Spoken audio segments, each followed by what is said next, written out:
Hello everyone, welcome to Uma guides.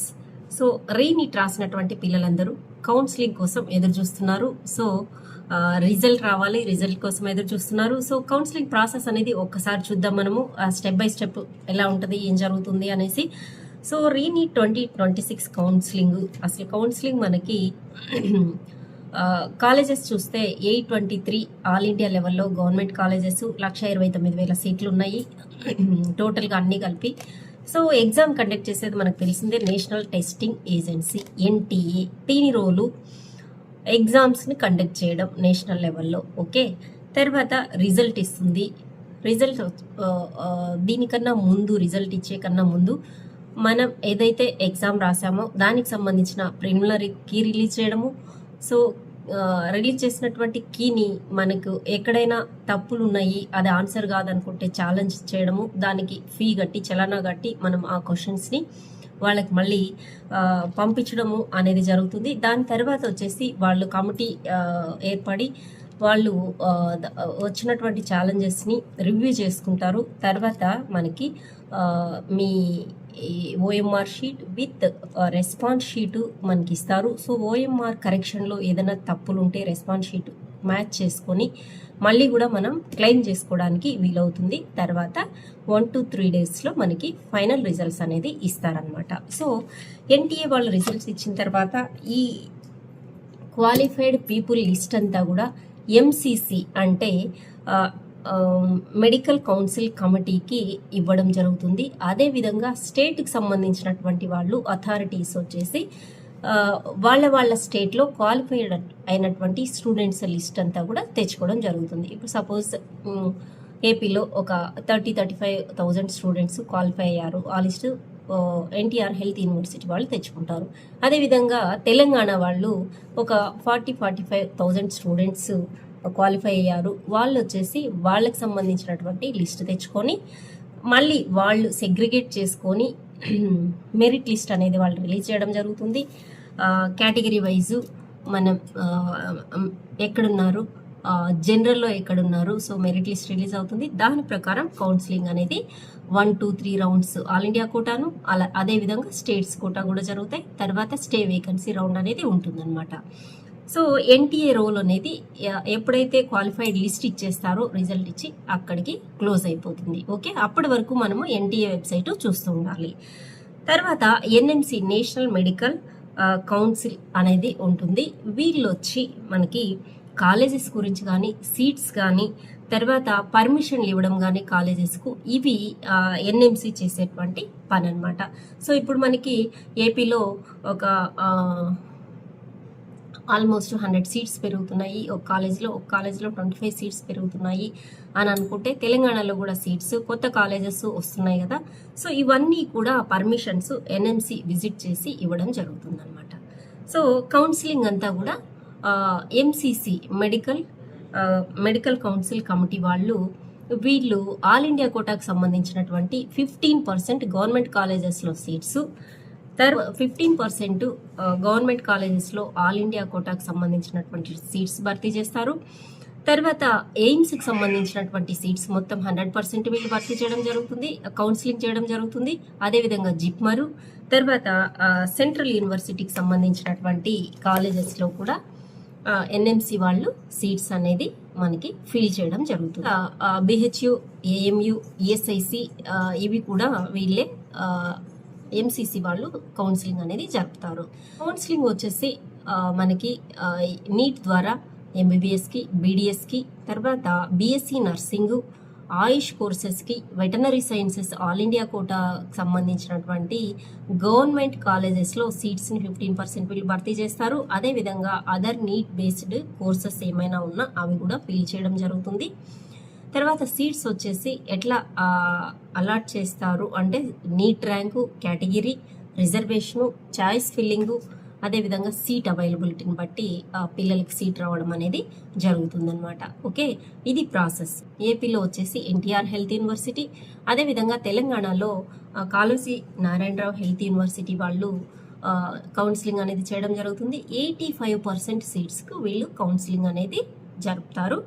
So seats private medical కాలేజెస్లో ఉన్నటువంటివి, minority కాలేజెస్లో ఉన్నటువంటి seats, management quota seats, NRI quota where applicable ఇక్కడ స్టేట్లో మనకి జరుగుతుందన్నమాట. ఓకే,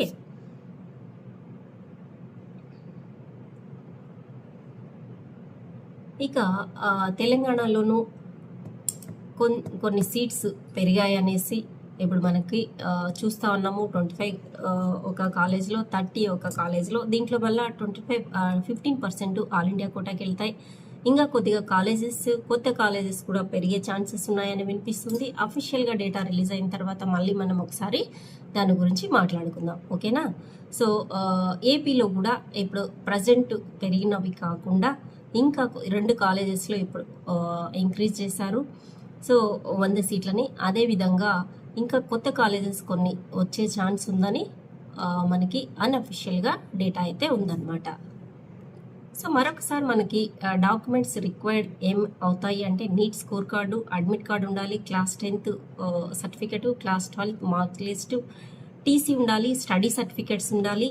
సో ఆధార్ కార్డు, తర్వాత పాస్పోర్ట్ ఫొటోసు, క్యాస్ట్ సర్టిఫికెట్ ఎవరికైతే అవసరమో వాళ్ళు, ఈడబ్ల్యూఎస్ అవసరం ఉన్నటువంటి వాళ్ళు, PWD certificate if applicable, domicile certificate non local కింద అప్లై చేసుకుంటున్నటువంటి వాళ్ళు, income certificate state specific. Okay, so local non local అనేది ఓన్లీ ఏపీకి మాత్రమే ఉంది. ఏపీ తెలంగాణ చూస్తే తెలంగాణ నాన్ లోకల్ అనే ఛాన్సే లేదు. సో మీరు ఇంటర్ 2 years 9th 10th ఖచ్చితంగా తెలంగాణలో చదివింటే మాత్రమే ఆడ లోకల్, లేకపోతే నువ్వు ఆల్ ఇండియా కోటాలో 15% సీట్స్కి మాత్రమే పోటీ పడాలి. సో ఏపీకి సంబంధించి ఇంకా 6th to 10th ఒక రూల్ ఉంది, 9th 10th 11th 12th ఒక రూల్ ఉంది. ఓకే, సో 9th 10th చదివినటువంటి వాళ్ళు 9th 10th ఇంటర్ 4 years అంటే ఎగ్జామ్ రాసేటువంటి బిఫోర్ 4 years మీరు ఎక్కడైతే చదువుతారో ఆ రీజియన్లో మీరు లోకల్ అవుతారు. ఎస్వియు ఆంధ్ర ఉంది కాబట్టి ఇక్కడ. సో అది లేదు అంటే 6 years తీసుకొని ఎక్కడైతే మ్యాక్సిమం ఇయర్స్ ఉన్నారో మీరు ఆ ఏరియాలో మీరు లోకల్ కిందికి వస్తారనమాట. సో వేరే స్టేట్స్లో ఎక్కడన్నా చదివింటే మీరు ఇక్కడ మీ పేరెంట్స్ కానీ డొమిసైల్ సర్టిఫికెట్ తీసుకొని నాన్ లోకల్లో మీరు పార్టిసిపేట్ చేసే ఛాన్స్ ఏపీలో అయితే ఉందన్నమాట. ఓకే, సో కౌన్సిలింగ్లో మనకి 4-5 స్టెప్పులు ఉంటాయి. ఏంటంటే రిజిస్ట్రేషన్ చేసుకోవాలి, తర్వాత pay registration fee, choice filling, choice locking, తర్వాత సీట్ అలాట్మెంట్ ఉంటుంది. సీట్ అలాట్ అయిన తర్వాత డౌన్లోడ్ అలాట్మెంట్ లెటర్, దీన్ని తీసుకొని మనము report to college admission confirm చేసుకోవాలన్నమాట. తర్వాత మీరు అప్గ్రేడ్ చేసుకుంటారా, అదే కాలేజ్లో ఉంటారా అనేది సెకండరీ విషయం అనమాట. సో చాయిస్ ఫిల్లింగ్ అనేది మనం చాలా జాగ్రత్తగా చేసుకోవాలి. ఓకే, ఎందుకంటే colleges, courses arrange them in priority order. Example AIIMS Delhi, JIPMER, government medical college, తర్వాత సెమీ గవర్నమెంట్, ప్రైవేటు, ఇలా ఆర్డర్లో పెట్టుకుంటూ ఎక్కడ ఏ కాలేజీ ముందు పెట్టుకోవాలి, నంబర్ 1 ఏది, నంబర్ 2 ఏది, నంబర్ 3 ఏది అనేది పెట్టుకోవాలి. Okay, more number of choice అనేది పెట్టుకోండి. Okay, review save lock choice అనేది చాయిస్ లాకింగ్లో ఉంటుంది. తర్వాత సీట్ అలాట్మెంట్ వచ్చేసి all India rank, category, reservation, choice filled, number of seats అవైలబిలిటీని బట్టి సీట్ అలాట్మెంట్ అనేది ఉంటుంది. సో అలాట్మెంట్ అయిన తర్వాత మనము డౌన్లోడ్ చేసుకునే లెటరు, ఐడి ప్రూఫ్స్తో వాళ్ళు చెప్పినటువంటి ప్రూఫ్స్తో మనం వెళ్ళి కాలేజీలో సర్టిఫికేట్ వెరిఫై చేయించుకొని జాయిన్ అయిన తర్వాత అప్పుడు మాత్రమే మనకి సీట్ కన్ఫర్మ్ అయినట్టు లెక్క. ఓకే, సో ఇవన్నీ కూడా డీటెయిల్గా మళ్ళీ కూడా ఒక వీడియో చేద్దాము, సో రౌండ్స్ జరుగుతూ ఉన్నప్పుడు. సో ప్రస్తుతానికి ఈ విధంగా మనకి ఆల్ ఇండియా కోటా ఏంటి, ఎన్టీఏ ఏంటి, ఏం చేస్తుంది, దీని విధులు ఏంటి, తర్వాత ఎన్ఎంసీ ఏంటి, ఎంసీసీ ఏంటి, ఎవరు ఏ కౌన్సిలింగ్ ఎంతవరకు చేస్తారు, ఏపీలో కౌన్సిలింగ్ ఎవరు, తెలంగాణలో కౌన్సిలింగ్ ఎవరు, ఎలా చేస్తారు చూసాము. Okay, all India quota versus state quota వస్తే 15% సీట్స్ ఆల్ ఇండియా కోటాలోను, తర్వాత స్టేట్ కోటాలో 85% సీట్స్. సో ఆల్ ఇండియా కోటాకి ఎంసీసీ వాళ్ళు కౌన్సిలింగ్ చేస్తారు, స్టేట్ కోటాకి స్టేట్ అథారిటీ చేస్తారు. Students from across the India all India కోటాలో పార్టిసిపేట్ చేస్తారు, ఎంసీసీ కౌన్సిలింగ్ చేస్తుంది. స్టేట్లో అయితే మెయిన్లీ డొమిసైల్ క్యాండిడేట్స్ మాత్రమే పార్టిసిపేట్ చేస్తారు. ఓకే, ఎయిమ్స్, జిప్మర్, బిహెచ్యు ఇవన్నీ కూడా ఎంసీసీ కౌన్సిలింగ్ చేస్తుంది. స్టేట్ గవర్నమెంట్ కాలేజెస్లో స్టేట్ కౌన్సిలింగ్ అనేది చేస్తుందన్నమాట. ఓకే, ఈ విధంగా కౌన్సిలింగ్ ప్రాసెస్ అనేది ఉంటుంది. సో కామన్ మిస్టేక్స్ మీరు కౌన్సిలింగ్ పార్టిసిపేట్ చేసేటప్పుడు filling very low few colleges, అది స్టేట్కి అయితే అన్నీ పెడితే కానీ యాక్సెప్ట్ చేయలేండి ఏపీలో అయితే. సో అవి రౌండ్స్లో మనము డిస్కస్ చేద్దాము. సో ఇది కౌన్సిలింగ్ సంబంధించినటువంటి ఇంపార్టెంట్ పాయింట్. సో ఈ డాక్యుమెంట్స్ అన్నీ కూడా మీరు రెడీ చేసి పెట్టుకోండి ఇప్పుడు మనం చెప్పినటువంటివి. సో ఇక మనకి 20th రిజల్ట్స్ వస్తాయంటున్నారు. ఆల్రెడీ 1.5 మంత్ వేస్ట్ అయిపోయింది కాబట్టి క్విక్గానే కౌన్సిలింగ్ ప్రాసెస్ అనేది ఉంటుంది. సో మీరు ఇంటర్మీడియట్ షార్ట్ మెమోస్ వచ్చాయి, ఆగస్ట్లో లాంగ్ మెమోస్ కూడా వస్తాయి, అవన్నీ తీసి పెట్టుకోండి. ఈ లోపల మీరు క్యాస్ట్ సర్టిఫికేట్ కానీ ఇన్కమ్ సర్టిఫికేట్ కానీ ఈడబ్ల్యూఎస్ వాళ్ళు క్యాస్ట్ కేటగిరీకి సంబంధించినటువంటి వాళ్ళు 1 ఏప్రిల్ తర్వాత మీరు ఎంఆర్ఓ ఆఫీసుల్లో మీరు కావాల్సినటువంటి డాక్యుమెంట్స్ అంటే సర్టిఫికేట్స్ అనేది తీసి పెట్టుకోండి. ఓకే, తర్వాత వేరే స్టేట్లో జాయిన్ అవ్వాలనుకుంటే మైగ్రేషన్ సర్టిఫికేట్ కూడా అవసరం అవుతుంది. ఆన్లైన్లోనే అప్లై చేసుకోవచ్చు, అప్లై చేసుకొని అది కూడా తీసుకోండి అనమాట. ఓకే, సో ఇది కౌన్సిలింగ్ సంబంధించినటువంటి విషయము. ఇక ఎంత మనము ఏం చెప్పినా కూడా కట్ ఆఫ్ ఎలా ఉంటుంది అనేదే స్టూడెంట్స్కి భయంగా ఉంటుంది. సో సీట్స్ పెరిగితే ఇంకా కొంత కట్ ఆఫ్ తగ్గే ఛాన్స్ అయితే ఉంటుందన్నమాట. సో మనము నిన్న వీడియోలో 505 ఉంటే ఓసీకి ఏపీలో సేఫ్ స్కోరు అని అనుకున్నాము.